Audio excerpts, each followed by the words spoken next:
This video is about self-focus, not as comfort, but as a weapon. Have you noticed how easily your attention is pulled away from you? How other people's moods shift yours? How a single comment can alter your entire state? You try to stay composed, yet your focus keeps drifting outward, toward approval, toward reaction, toward noise. What if the real loss of power was never external, but the quiet surrender of your attention?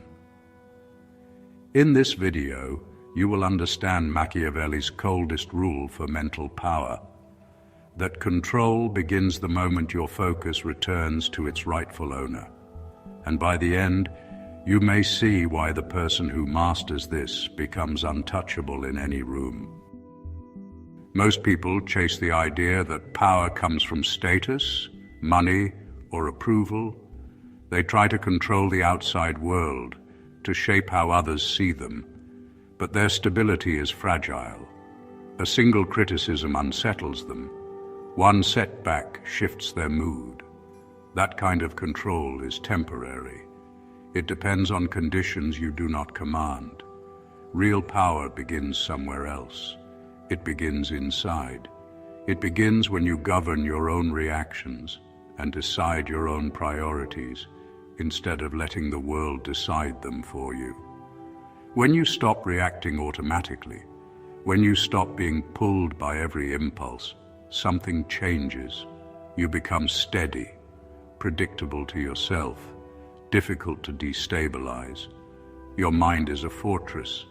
If its gates are open, anyone can walk in. Opinions, insults, pressure, expectation, and once inside, they start rearranging your state. Building mental power means strengthening those gates. It means choosing how you respond instead of allowing responses to happen on instinct. That shift alone separates those who are controlled from those who control. But this requires something uncomfortable: honesty. You must see your weaknesses clearly. Notice how often you give your attention away. How often your mood depends on someone else's words. When you detach your sense of identity from outside approval, you reclaim ground you did not realize you had lost. And with that foundation in place, you stop merely reacting to events. You begin acting with intention, and that is where the real shift begins. Most people never realize that the loss of power begins with where their attention quietly drifts. Your focus is limited, and that makes it valuable. The world competes for your attention, constantly pulling you toward distraction and reaction. Most people surrender it without noticing. To resist that pull is a quiet act of rebellion. To turn your focus inward is to shape something sharper. That sharpness becomes clarity, perception, and resilience. When your mind is not crowded by noise, you see reality more clearly and act with intention instead of impulse. Strategic self-focus separates the pawn from the player. Your composure unsettles those who depend on emotional reactions to maintain control. Choosing the integrity of your mind over the expectations of others is not selfish. It is calculated. Guarding your attention is self-defense. Mastering your reactions is the foundation of leverage. This is how you become formidable from the inside out. Selfishness and strategic self-focus are often mistaken for the same thing, but they are completely different. Selfishness is not strength. It is weakness disguised as confidence. It is driven by insecurity and the constant need for validation. A selfish person is always looking outward, scanning for approval, reacting to praise or criticism. Their mood rises and falls depending on how they are perceived. That is not power. It is dependency. What looks like self-interest is actually enslavement to the opinions of others. Machiavellian self-focus is something else entirely. It is not about taking from people. It is about building yourself. It means strengthening your internal resources so you are no longer controlled by external reactions. It requires discipline, even the discipline to stop being a burden to your own mind. Selfishness leaves you empty and restless. Strategic self-focus builds quiet stability. One is inner poverty, the other is cultivated inner wealth, and the difference between them changes everything. Strategic self-focus is not about taking from others. It is about building yourself. It is a deliberate withdrawal of attention from constant external noise so you can strengthen your internal foundation. You examine your own mind. You study your triggers. You identify weaknesses and reinforce them. In doing this, you become the strategist of your own internal territory. You define your priorities quietly, away from pressure and performance. In that space, you establish direction, your own north. Stability is not something that happens by accident. It is cultivated. It requires discipline. You step back not to escape, but to regroup and concentrate your energy. And once that inner structure is solid, you return to the world differently, with clarity, intention, and control. That is where real leverage begins. If you struggle with reacting too quickly, caring too much, or giving energy where it is not earned, that is not a personality flaw. It is a focus problem. In my ebook, The Art of Strategic Indifference, I explain how controlled detachment restores leverage in social situations. It is not about becoming cold. It is about choosing where your attention goes. If you want to deepen this skill, the link is in the description. Practicing disciplined self-prioritization will unsettle people. Most social interactions run on quiet emotional dependency, an unspoken agreement to react, reassure, and respond on cue. When you remain composed, you interrupt that pattern. Your calm highlights their instability, and they may label you cold or distant because your steadiness exposes their reactivity. This is the first real test of your internal fortress. If you stay composed, the dynamic shifts. You are no longer participating in emotional games you did not choose. This is not cruelty. It is conservation. You are protecting your energy for what truly matters. Refusing to engage in unnecessary drama is a clear statement. Your mind is not public property. Self-prioritization becomes the first visible signal of mental strength. Those who rely on emotional control will feel threatened. Those who understand discipline will recognize it immediately. Quiet authority does not announce itself. It is felt, and it is the beginning of real mental dominion. Your attention is the most valuable currency you have. It is even more valuable than time, because the way you experience time depends entirely on where your attention rests. It is more fundamental than money, because your ability to build anything, skills, resources, influence, depends on focused effort. Every moment, you are spending this currency. You are either investing it in your growth and priorities, or allowing it to leak into distractions, worries, and other people's demands. At its core, power is control over this currency. When you control your attention, you shape your reality. The modern world is designed to drain this resource. Notifications, headlines, endless feeds. Each one is built to capture a fragment of your focus. These are not harmless interruptions. They are calculated attempts to occupy your mental territory. And if you do not guard it deliberately, you will slowly hand it over without noticing. Attention is not just focus.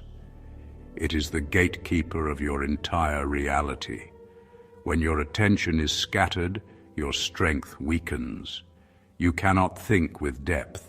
You cannot plan with clarity. You cannot act with precision. Instead, you stay reactive, pulled in every direction, your energy drained slowly by constant interruptions.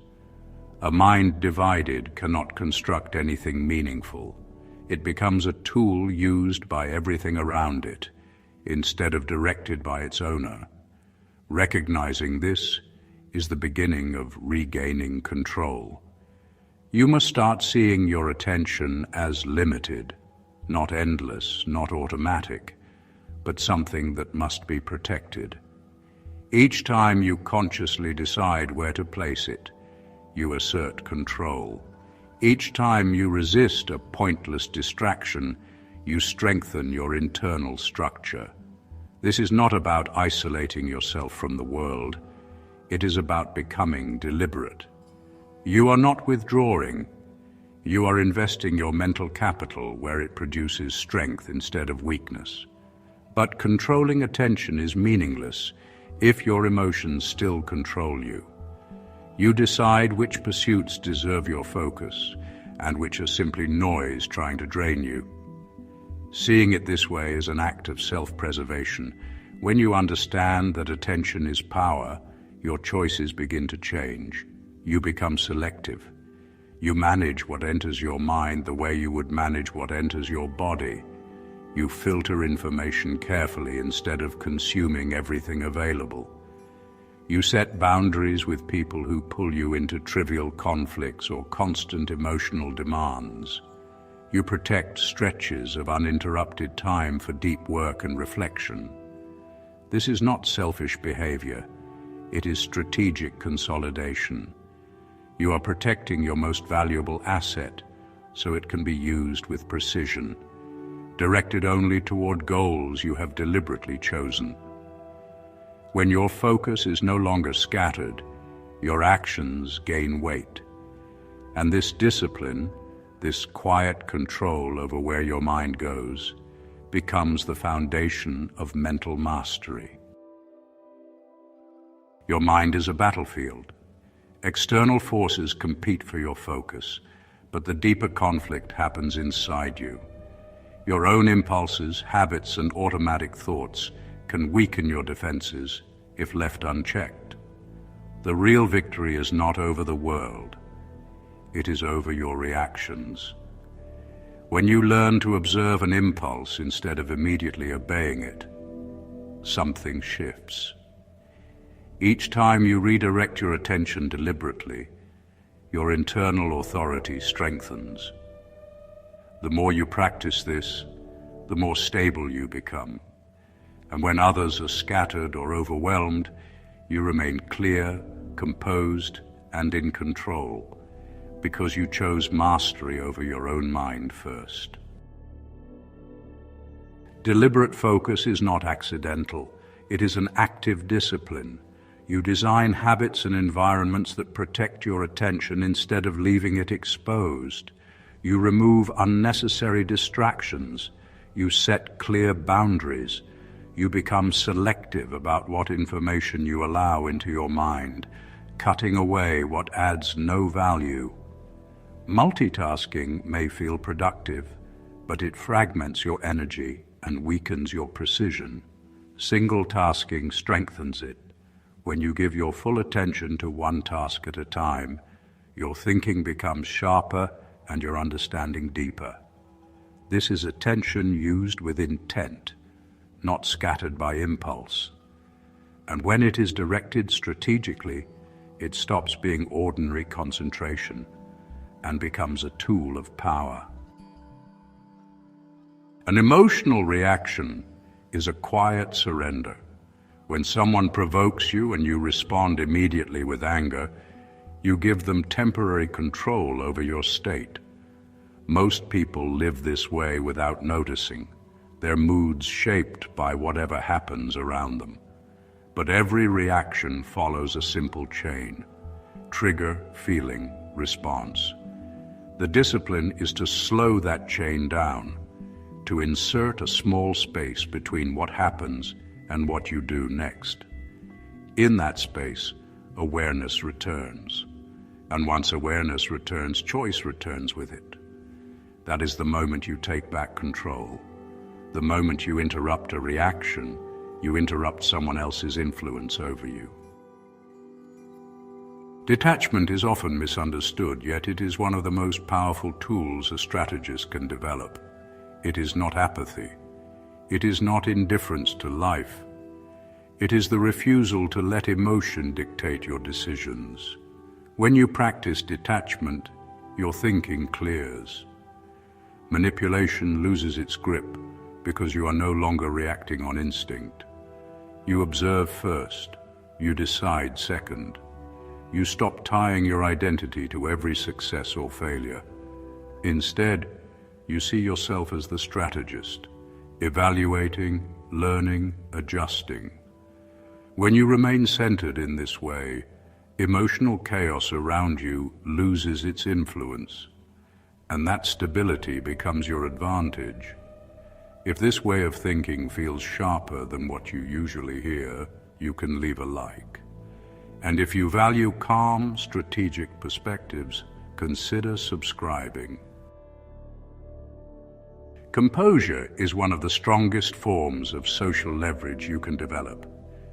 In tense moments, the calmest person naturally gains the advantage.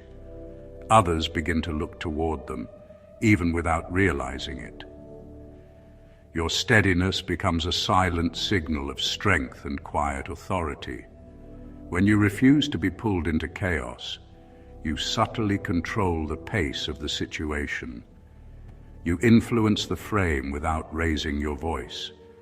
Composure works as both shield and leverage, a quiet demonstration that your mind belongs to you and no one else. There is a hunger that weakens more quietly than thirst or fatigue, the hunger for approval. When your sense of worth depends on validation from others, you give them influence over your behavior. Your choices begin to shift around their reactions. You adjust to maintain praise and avoid criticism. That dependency makes you predictable, and predictability makes manipulation easier. You must be willing to see this pattern within yourself without denial. Because only when you recognize the trap clearly can you begin removing its hold over you. And the deepest form of manipulation is the one you willingly participate in. When you constantly seek validation, you slowly build your own confinement. You adjust your personality to fit expectations, soften your edges, hide parts of yourself to remain acceptable. Over time, you construct the walls of conformity and step inside them willingly. It feels safer in the moment, but it limits you. Real freedom requires something harder, the willingness to be misunderstood, even disliked when necessary. When you follow your own direction without chasing approval, something changes. Respect becomes earned rather than requested. Strength becomes internal rather than borrowed. And the walls built from other people's opinions begin to dissolve. The antidote to the pull of external validation is becoming your own primary source of approval. This is self-validation. It is not arrogance. It is not pretending you are flawless when you fail. It is the disciplined practice of measuring yourself against your own internal standards, not the shifting opinions around you. You create your own scorecard based on values and objectives you have deliberately chosen. Did you act with integrity? Did you give real effort? Did you extract a lesson from the mistake? These are the questions that matter. Outside reactions become information, not judgment. They are data points, not verdicts. When you operate this way, your stability strengthens. Your identity is no longer a fragile object passed around for others to approve or reject. It becomes a solid core shaped by your own assessment. When you succeed, the satisfaction is real because it comes from meeting your standards, not from applause. And when you fall short, you adjust without collapsing, because your foundation was never external to begin with. Self-validation is not confidence. It is independence from psychological control. More importantly, when you fail or face criticism, you are not shattered. You can step back and examine the situation with a calm, analytical mindset. You extract the lesson without absorbing unnecessary emotional damage. Because when your self-worth is not built on outside approval, it cannot be revoked by it. To develop self-validation, you must define your code. What principles are non-negotiable for you? What does a day well spent actually mean in your terms? How will you measure your progress? These standards must come from you, not from trends, peers, or social pressure. Write them down, clarify them, make them specific. This personal code becomes your internal constitution, the framework that governs your decisions. When your actions align with that code, self-respect strengthens naturally. Praise does not inflate you. Criticism does not break you. Your stability comes from within, and that stability is a form of freedom few people ever experience. When you no longer depend on others for approval, your interactions change completely. You engage without hidden motives. You are not trying to earn favor or protect your image. You speak more directly because you are not negotiating for validation. When a hard truth needs to be said, you can say it without fear of losing approval. That alone shifts the balance. Your relationships become clearer and more honest because they are no longer built on quiet insecurity. You are not asking for reassurance in subtle ways. You are not adjusting yourself for scraps of acceptance. Instead, you stand as someone internally secure, engaging by choice rather than need. That shift is felt immediately. And when you interact from that position, calm, self-contained and grounded in your own worth, your presence carries a different weight. When you no longer need approval, every interaction becomes a negotiation you cannot lose. Detachment is not emptiness, it is a strategic position. It is the deliberate choice to step back and observe rather than immediately engage. When you create distance, your perspective widens. You see the entire situation instead of being absorbed by its chaos. Detachment allows you to view events as neutral until you decide what they mean. That pause changes everything. It creates a calm buffer between stimulus and reaction. Within that space, clarity forms. You respond instead of react. You remain centered instead of scattered. And over time, that steadiness turns into control, not over the world, but over your own response to it. We spend enormous energy trying to control what was never ours to command. Other people's choices, unexpected events, the constant unpredictability of the world. It is like trying to order the tide to turn. The effort exhausts you, yet nothing truly changes. Real power does not come from controlling the storm. It comes from strengthening the vessel that moves through it. Focus on what belongs to you, your internal state, your decisions, your responses. That is where mastery exists. The world will remain chaotic. Accept that. Then build resilience within yourself. Because when your stability does not depend on calm seas, you carry the advantage wherever you go. Your internal world is your true domain, the only territory you fully control. When you strengthen it with discipline and awareness, outside pressures lose their ability to invade it. Other people's opinions become distant noise beyond the gates. They may speak, they may judge, but they no longer decide your state. This is where unshakable mental dominance begins. It is not loud, it does not need recognition. It is a quiet internal authority that stands on its own. While others are moved by every shift in mood or circumstance, you remain steady inside your own structure. And when your inner ground does not move, neither do you. The world operates like a chaotic theater, full of competing interests and unpredictable shifts. The true strategist does not try to dominate every scene. Instead, they turn inward and claim sovereignty over the only territory that truly belongs to them, their own mind. This is not retreat. It is positioning. It is the most decisive strategic move you can make. Real strength is rarely loud. It exists in composed restraint, not in constant assertion. Guard your attention. Master your emotional responses. Become the anchor that does not drift when the environment shifts. That steady self-sovereignty is rare, and it is far more formidable than it appears. And once your mind is sovereign, no external force can truly command you again.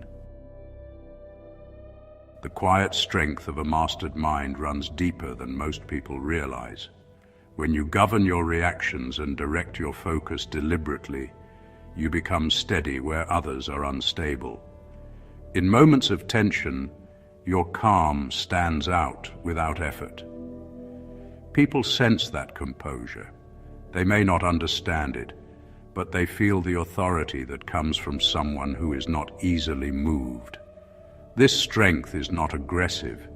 It does not seek control over others. It is freedom. Freedom from chasing approval. Freedom from being ruled by impulse. The power you were looking for was never outside you. It was there all along, waiting for you to claim command over it. If this gave you clarity, leave a like. Share your perspective in the comments. If someone you know needs to hear this, share the video with them. Subscribe for more insights on power and psychology. And watch the next video to continue strengthening your mental control.